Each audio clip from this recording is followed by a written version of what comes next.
Welcome to my channel. এই ভিডিওতে আমি ড্রিল মেশিনের মেশিনিং টাইম ক্যালকুলেশনের উপরে একটি নিউমেরিক্যাল প্রবলেম সলভ করে দেখাবো।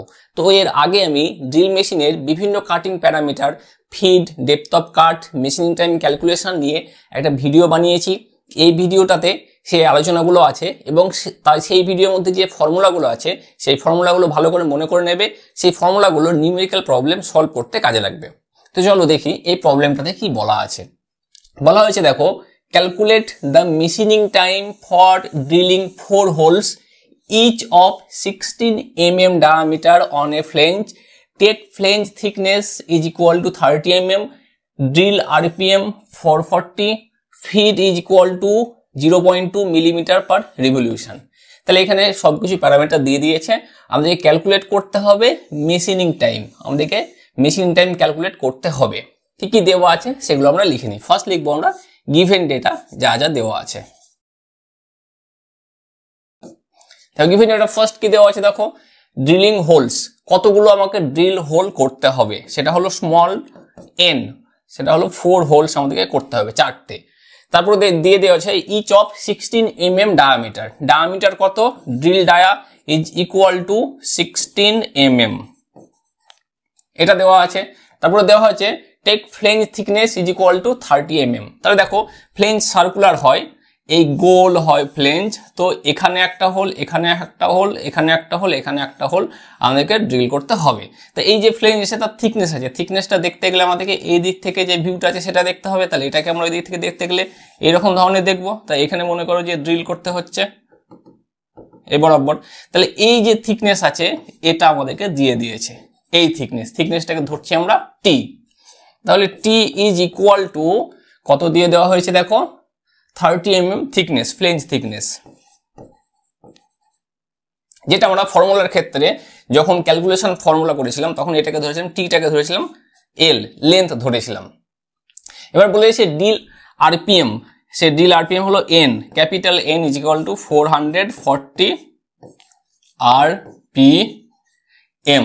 আর দেওয়া আছে feed per revolution SR is equal to 0.2 millimeter per revolution। এই গিভেন ডেটাগুলো দিয়ে দিয়েছে। তাহলে গিভেন ডেটাগুলো কাজে লাগিয়ে আমাদেরকে যে ফর্মুলা ছিল, আমরা যে ফর্মুলাটা পেয়েছিলাম এর আগে, সেই ফর্মুলাটা লিখবো। তাহলে আমরা ধরি লেট মেশিনিং টাইম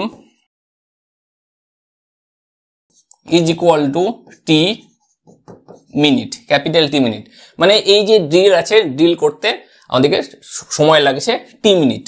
তাহলে T is equal to formula কি? T is equal to formula হলো thickness by feed per revolution into RPM, এটা।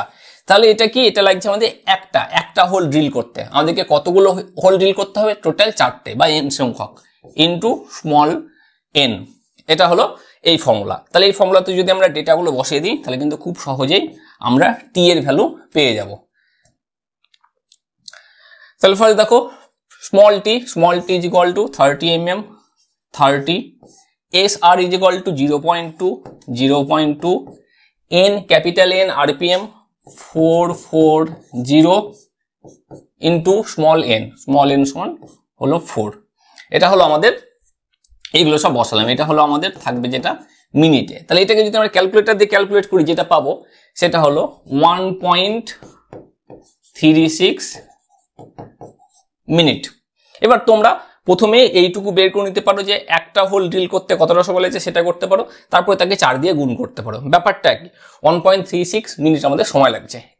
এটা হলো এক রকমের পদ্ধতি। আর এক রকমের পদ্ধতি যেটা আছে সেটাও তোমরা চাইলে কিন্তু করতে পারো। সেই ফর্মুলাটা কিরকম দেখো, সেই ফর্মুলাটা একটু আলাদা। দেখো কিরকম ফর্মুলা, সেটা হলো যে সেটাও কিন্তু আমরা পেয়েছিলাম, এটা সাবস্টিটিউট, চাইলে এটাও করতে পারো বা এটাও করতে পারো। T is equal to small T by S M into small N, এটা কিন্তু আমরা পেয়েছিলাম। এবার এস এম সমান কি? এবার এস এম সমান ছিল আমাদের feed per revolution into RPM, এটা ছিল এরকম। তো এইরকম ধরেও কিন্তু করতে পারো। তাহলে SR ইন্টু এন প্রথমে বের করে নেবে। তাহলে SR দেওয়া আছে 0.2 ইন্টু আছে যেটা এন সমান 440 0 এটা করতে পারো। তাহলে এসএম পাবে, এসএম যেটা পাবে সেটা এটা হলো আমাদের মিনিটে হলো ফিড, তাহলে মিলিমিটার পার মিনিট এটা করতে পারো। এটা করে যেই যে ডেটাগুলো আছে সেই ডেটাগুলো বসিয়ে দেবে। ব্যাপারটা কিন্তু দেখো একই, শুধুমাত্র এই যে এসআর ইন্টু এন এই জায়গায় আমরা বসাচ্ছি এসএম, ফর্মুলা সেই একই, তাহলে উত্তর কিন্তু আমাদের সেই একই বেরোবে।